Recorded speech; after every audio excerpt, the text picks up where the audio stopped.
It was a gray Saturday morning when Snoop Dogg stepped out of a black SUV on a quiet street in Long Beach. The neighborhood hadn't changed much. Cracked sidewalks, kids on bikes, the distant hum of the freeway. He wore a hoodie pulled low and sunglasses, but anyone who lived there knew who he was. This wasn't a publicity stunt.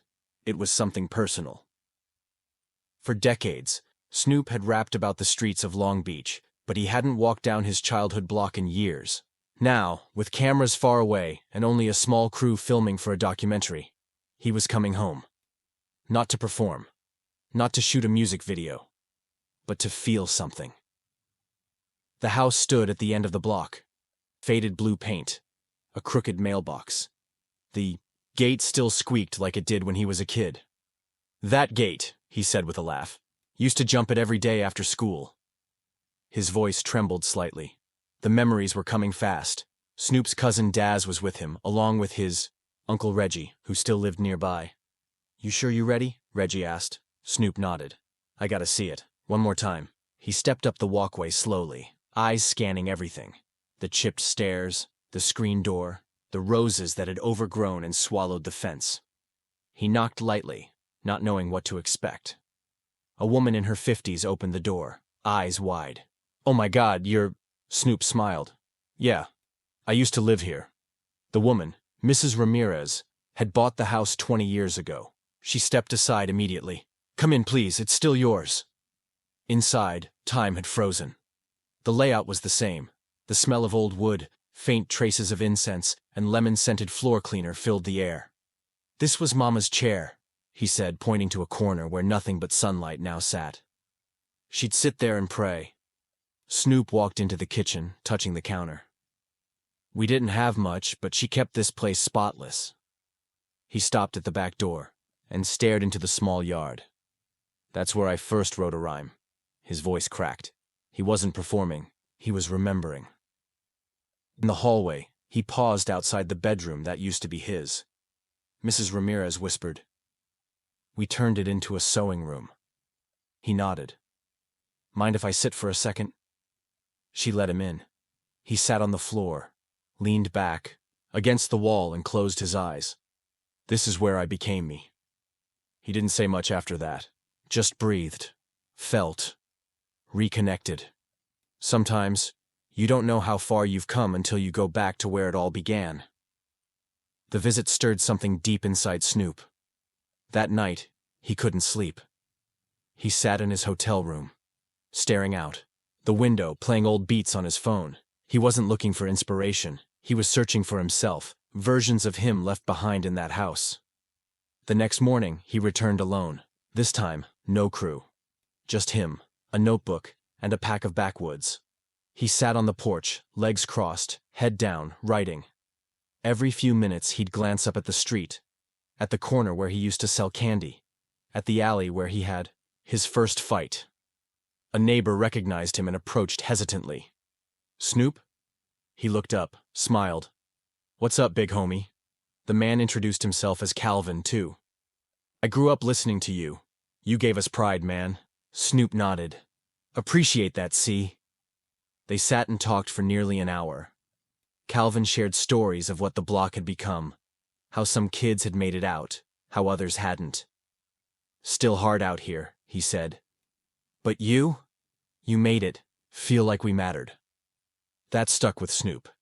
He walked the block again, slower this time.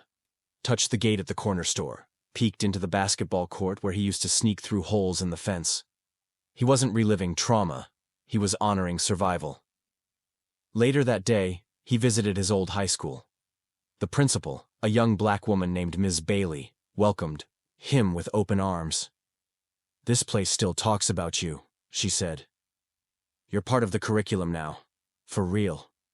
He chuckled. "Hope I passed." Inside the auditorium, he stood on stage and looked at the empty seats. "We used to sneak in here, play beats, freestyle."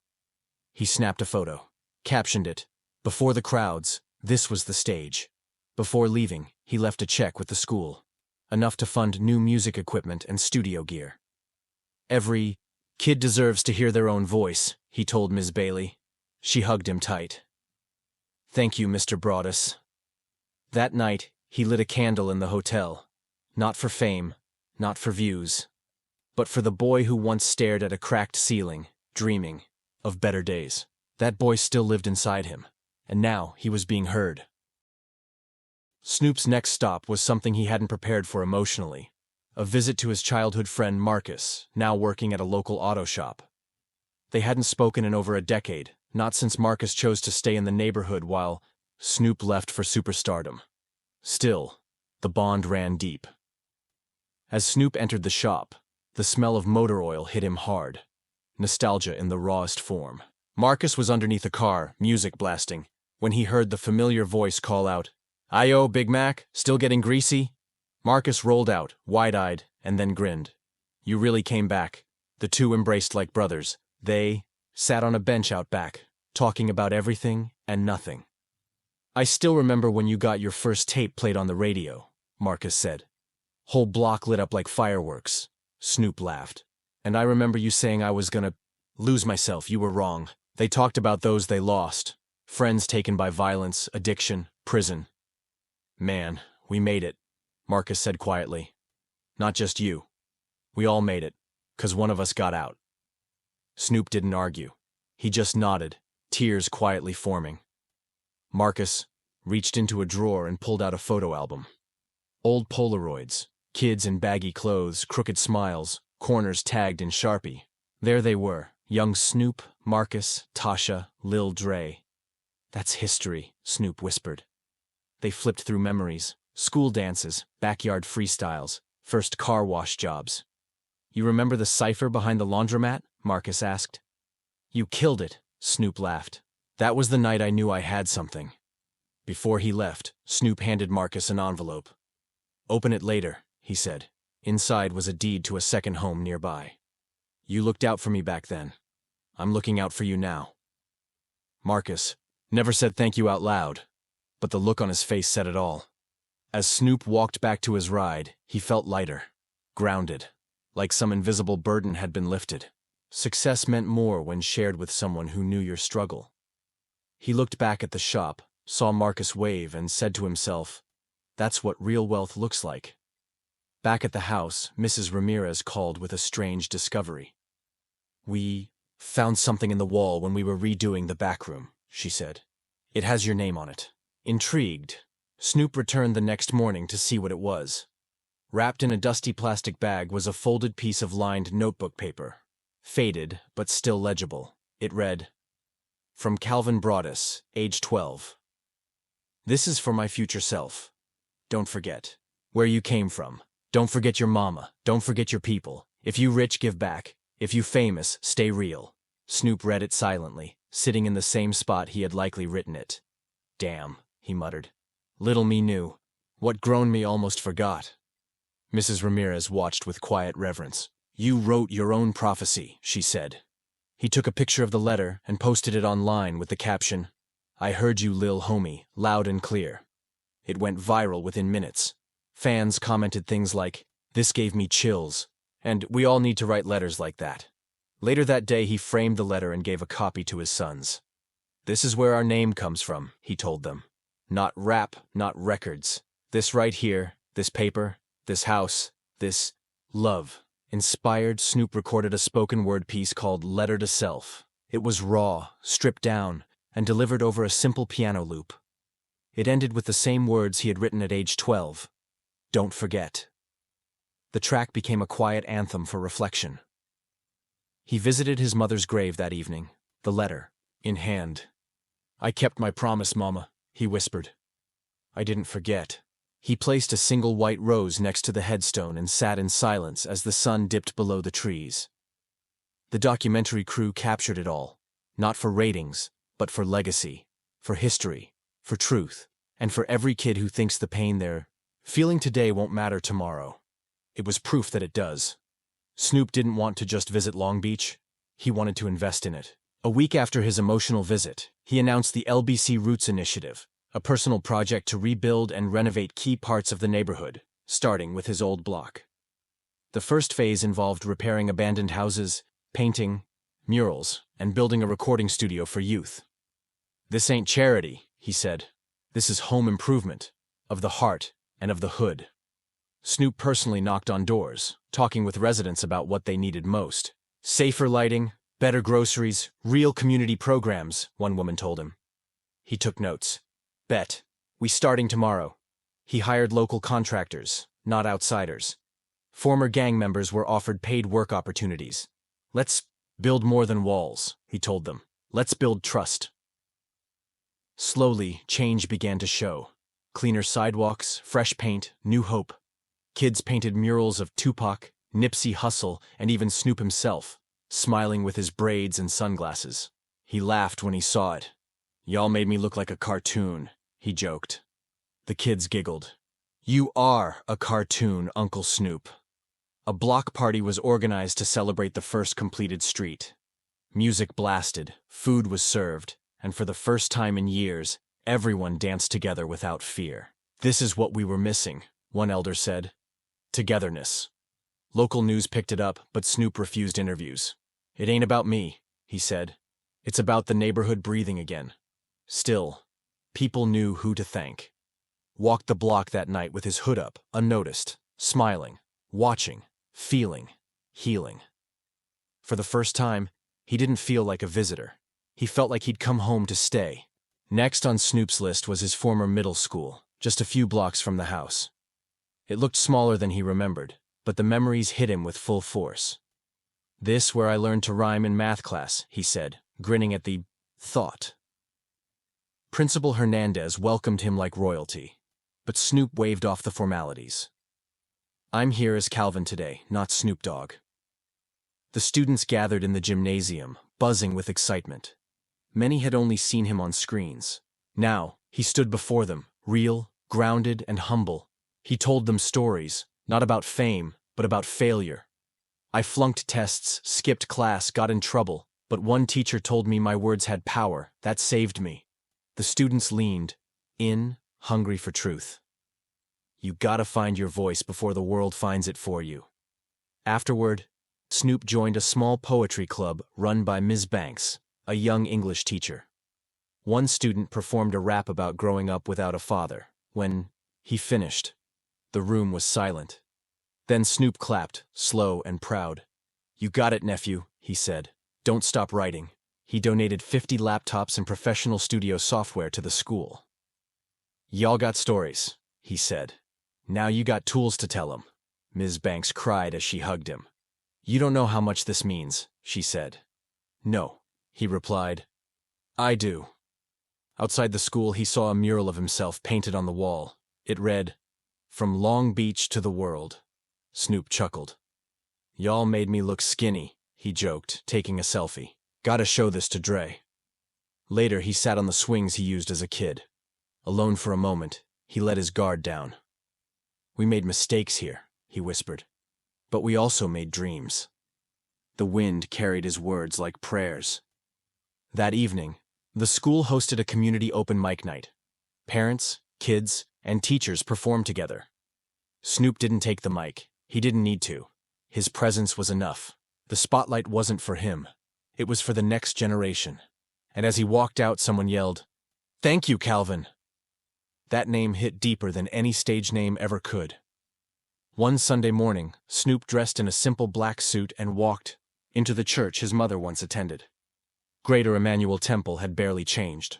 Wooden pews, stained glass windows, the choir still swaying in unison. When he entered, a silence fell. Then applause broke out. Not for a celebrity, but for a son returning home. Pastor Jones hugged him tightly. "Frances would be proud," he whispered. "She prayed for this day." Snoop took a seat in the third row. The same pew he once sat in with his mama, legs swinging under the bench. He remembered fidgeting through long sermons, sneaking candy, and nodding off during hymns. But he also remembered the peace, the hope, the feeling of being held. The choir sang, "His eye is on the sparrow." Snoop closed his eyes. Tears streamed silently down his face. "Mama used to hum this while cooking," he murmured. "It always calmed me." When the pastor invited him to say a few words, he hesitated, then stood. "I'd been on stages all over the world," he said, voice steady. "But this is the most important room I've ever stood in. because this is where I learned what love sounds like." He spoke about his mother's strength, her faith, her ability to find light in the darkest places. She forgave more than she had to, and loved louder than anyone I ever knew. The church stood in ovation. After service, the elders surrounded him, laying hands on him in prayer. "Cover this man," one said. "Guide him as he gives back." It was powerful, humbling, a spiritual reset. He left with a renewed sense of mission. This journey wasn't just personal, it was sacred. An honoring of legacy, a closing of circles. And as he stepped outside into the sun, he whispered, "Thank you, Mama. I feel you with me." A month later, Snoop organized a free concert in the park just blocks from his childhood home. No sponsors, no corporate banners, just community. "This one's for Long Beach," he said. "For the people who raised me." Flyers were posted on poles and shop windows. The stage was built on the basketball court where he once played. Local vendors lined the streets. Food, art, laughter. It felt like a reunion, a rebirth. Snoop arrived on a bicycle, just like he used to ride as a kid. No flashy entrances, no ego, just love. When he took the mic, he didn't start with a hit song. He started with a story about the house, the letter, the neighborhood. Then the music began. He performed classics, Gin and Juice, Drop It Like It's Hot, but also unreleased songs inspired by his return. Tracks about forgiveness, healing, and coming full circle. The crowd rapped every word. Grandmas danced, toddlers clapped.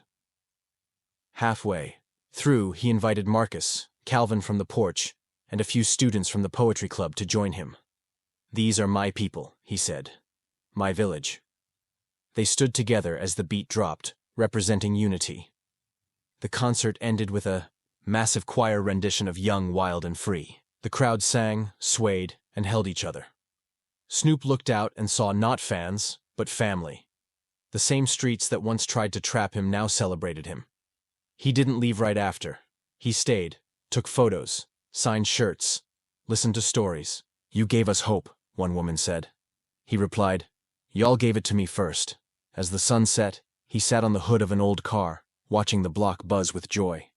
"This," he said, "is what music is for." Months after the concert, the documentary Back to the Block premiered on Netflix. It wasn't flashy, it wasn't scripted, it was honest, raw, and filled with heart. Viewers across the globe watched Snoop's journey, not as a star, but as a man searching for his roots. Critics praised it. Fans wept. Schools showed it in classrooms.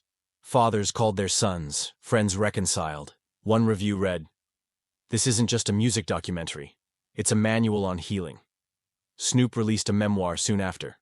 Titled House on Daisy Lane, it chronicled not his rise to fame, but his return to self. It included scans of the letter he found, pictures of the house, and poems from the kids he met along the way. He built a foundation that continued to fund schools and neighborhoods long after the cameras stopped rolling. "Legacy ain't in streams," he said. "It's in seeds you plant." Every year on the same weekend he returns to Long Beach. Not for press, not for shows, just to walk the block, shake hands, eat tamales, and sit on the porch where it all began. The house still stands. The letter remains framed in the hallway. And the gate? Still squeaky, still sacred. For Snoop Dogg, coming home didn't mean turning back. It meant turning inward, to honor the pain, the people, and the prayers that built him. And for all who watched, listened, and felt it, his story became a mirror. A reminder that no matter how far we go, the road back home is always waiting.